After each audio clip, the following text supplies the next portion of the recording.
بسم اللہ الرحمن الرحیم. میرے محترم ناظرین السلام علیکم ورحمۃ اللہ وبرکاتہ. آج میں انشاءاللہ العزیز آپ حضرات کے سامنے یہ بیان کروں گا کہ ایک جانور میں کتنے افراد شریک ہو سکتے ہیں. لہٰذا پہلا مسئلہ تو یہ یاد رکھیے گا کہ دمبا، بھیڑ، بکرا، بکری یہ فقط ایک بندے کی طرف سے ہی ہو سکتی ہے اس کی قربانی، اور اونٹ، گائیں یہ زیادہ سے زیادہ 7 افراد کی طرف سے یہ اس کی قربانی ہو سکتی ہے.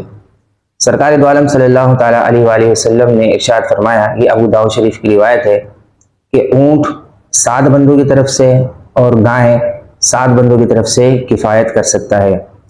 اب جو افراد اونٹ یا گائے میں شریک ہونا چاہتے ہیں، یہ جو مسائل ابھی میں آپ حضرات کے سامنے بیان کرنے والا ہوں ان کو توجہ کے ساتھ سنیے گا. یہ لازمی اور ضروری ہے جو بھی افراد گائے یا اونٹ میں شرکت کرنا چاہتا ہے. پہلا مسئلہ یہ یاد رکھیے گا کہ اگر کسی شریک نے جانور میں اپنا حصہ ڈالا اور وہ حصہ جانور کی قیمت کے 7ویں حصے سے کم ہے تو اب کسی کی بھی قربانی نہیں ہوگی. مثال کے طور پر ایک جانور کی قیمت ہے 70,000 روپے، اس کا 7واں حصہ بنتا ہے 10,000. اب اگر کسی شریک نے 7ویں حصے سے کم یعنی 10,000 سے کم اگر پیسے ملا ہے تو اب اس صورت میں اس کی بھی قربانی نہیں ہوگی اور جو بقیہ 6 افراد ہیں ان کی بھی قربانی نہیں ہوگی. دوسرا مسئلہ یہ یاد رکھیے گا کہ اگر کسی نے 7 سے زیادہ افراد اونٹ یا گائے میں شریک کیے تو اس صورت میں کسی کی بھی قربانی نہیں ہوگی.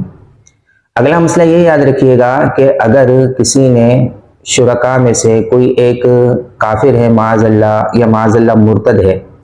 مرتد اس شخص کو کہتے ہیں جو عقائد کفریہ رکھنے کے باوجود اپنے آپ کو مسلمان ظاہر کرے، یا مسلمان تھا عقائد کفریہ اختیار کرنے کی بنا پر اس نے اپنے مذہب کو چینج کر لیا، اسلام سے ہوا ہٹ گیا، کسی دوسرے مذہب کو اختیار کر لیا. جیسے آج کل کے جو قادیانی ہیں وہ مرتد ہیں.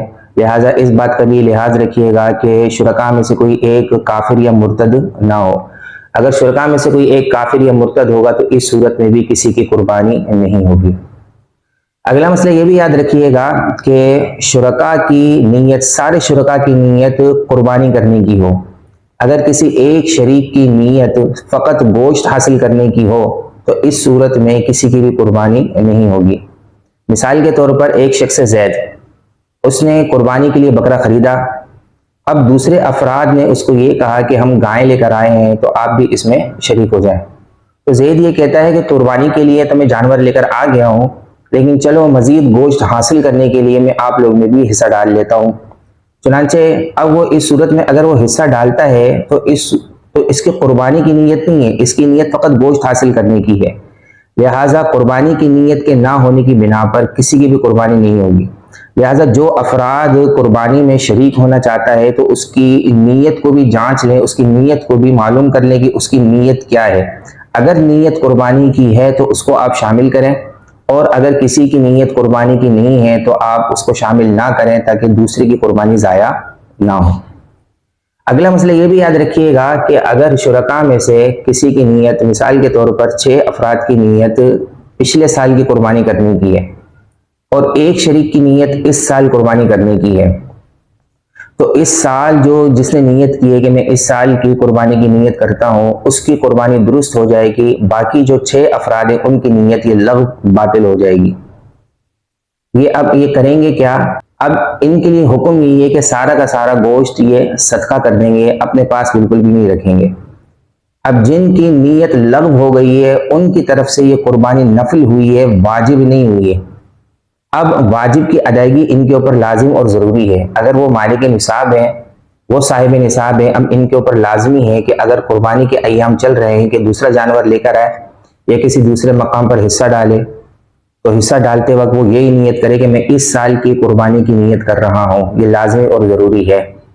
تو لہٰذا ان کی جو پچھلی قربانی ہوئی وہ نفل ہوئی ہے، واجب ادا نہیں ہوا. واجب کی ادائیگی کے لیے ان کو دوبارہ قربانی کرنا یہ لازم اور ضروری ہے. اور جس نے اس سال کی نیت کی تھی اس کی قربانی تو ادا ہو گئی ہے. لہٰذا ان شرکاء کی نیت کی خرابی کی بنا پر یہ گوشت کو استعمال نہیں کر سکتا بلکہ گوشت کو صدقہ کرنا اس کے لیے لازم اور ضروری ہے. تو اتنا پیچیدہ مسئلہ ہے کہ نیت کے فقط نیت یہ ہے کہ پچھلے سال کی قربانی. اب ایک شریک کی بھی اگر نیت ایسی ہے کہ پچھلے سال کی قربانی کی وہ نیت کر لیتا ہے تو یہ گوشت کو استعمال نہیں کر سکتے، بلکہ ان کو گوشت کو تصدق کرنا، صدقہ کرنا یہ لازم ہو جائے گا. اس سال کی نیت ہے، ان کی قربانی ادا ہو جائے گی، واجب ان کے سر سے اتر جائے گا. لیکن جنہوں نے پچھلے سال کی نیت کی ہے ان کے سر سے قربانی نہیں اترے گی، واجب نہیں اترے گا، بلکہ نفل ہوا ہے. ان کے اوپر لازم اور ضروری ہے کہ دوسرا جانور لے کر آئیں یا کسی دوسرے مقام پر حصہ ڈال کر اپنے سر سے واجب کو ساقط کریں. اگلا مسئلہ یہ بھی یاد رکھیے گا کہ اگر کسی شریک کی نیت عقیقے کی ہے، کچھ کی قربانی کی ہے اور کچھ کی عقیقی کی ہے، تو عقیقے کی نیت کی بنا پر قربانی پر کوئی فرق نہیں آئے گا، تمام شرکاء کی قربانی بالکل درست ہو جائے گی. اگلا مسئلہ یہ بھی یاد رکھیے گا کہ گوشت کی تقسیم کس طریقے سے کی جائے. دیکھیے قربانی کے گوشت کی تقسیم آپ اندازے کے ساتھ بالکل بھی نہیں کر سکتے، اگرچہ سامنے والا بندہ راضی کیوں نہ ہو کہ چلو کوئی مسئلہ نہیں ہے، آپ 2 کلو یا 3 کلو زیادہ لے لو، کوئی فرق نہیں پڑتا، اندازے سے آپ تقسیم کر رہے ہیں. اس طریقے سے کرنا یہ شرعاً جائز نہیں ہے، ناجائز ہے.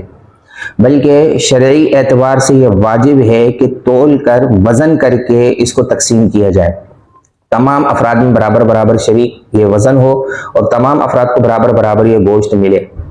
وجہ یہ ہے کیونکہ یہاں پر جو عدم جواز ہے، یعنی کہ اندازے کے ساتھ جانور کے گوشت کو تقسیم کا ناجائز ہونا، یہاں پر جو عدم جواز ہے یعنی ناجائز ہونے کے اندازے کے ساتھ آپ تقسیم نہیں کر سکتے، یہ ناجائز ہونا یہ حق شرع ہے. یہ شریعت ہی کسی کو معاف کر سکتی ہے، بندے کے اختیار میں نہیں ہے کہ اس معاملے میں بندہ معاف کر دے. لہٰذا اس معاملے کو بھی اپنے ذہنوں میں محفوظ رکھیے گا کہ اگر گوشت کی تقسیم کی باری آئے تو آپ اندازے سے تقسیم نہیں کر سکتے، بلکہ وزن کر کے تول کر کے اس کو تقسیم کرنا یہ واجب اور ضروری ہے. اگلا مسئلہ یہ بھی یاد رکھیے گا کہ اگر کسی نے جانور خریدا اور وہ بعد میں اس نے 6 افراد کو شامل کیا، پہلے ارادہ نہیں تھا اس کا، لیکن بعد میں جب وہ گھر پر لے کر آیا تو 6 افراد اس کو مل گیا، اس نے جانور میں شامل کر دیا، ان 6 افراد کے حصے بھی ڈال دیے، تو اس طریقے سے کرنا درست تو ہے، سب کی قربانی تو ادا ہو جائے گی، لیکن یہ مکروہ ہے، اس طریقے سے کرنا مناسب نہیں ہے. اچھا اگر خریدتے وقت ہی اس نے یہ نیت کر لی ہے تو اب اس صورت میں کراہت بھی نہیں ہے، لیکن سب سے بہتر طریقہ کار یہی ہے کہ پہلے ہی 7 افراد شامل ہو جائیں اور وہ جانور کو لے کر آ جائیں، پہلے سے ہی شرکت کے معاملات ہوں. اگلا مسئلہ یہ بھی یاد رکھیے گا کہ اگر فقیر نے جانور خریدا تو اس میں اب وہ کسی کو بھی شامل نہیں کر سکتا ہے. ان مسائل کو اپنے ذہنوں میں محفوظ رکھیے گا. اللہ تبارک و تعالیٰ کی بارگاہ میں دعا ہے کہ ان باتوں کو ذہنوں میں محفوظ رکھ کر دوسرے تک پہنچانے کی توفیق عطا فرمائے. آمین. و آخر دعوانا ان الحمد للہ رب العالمین.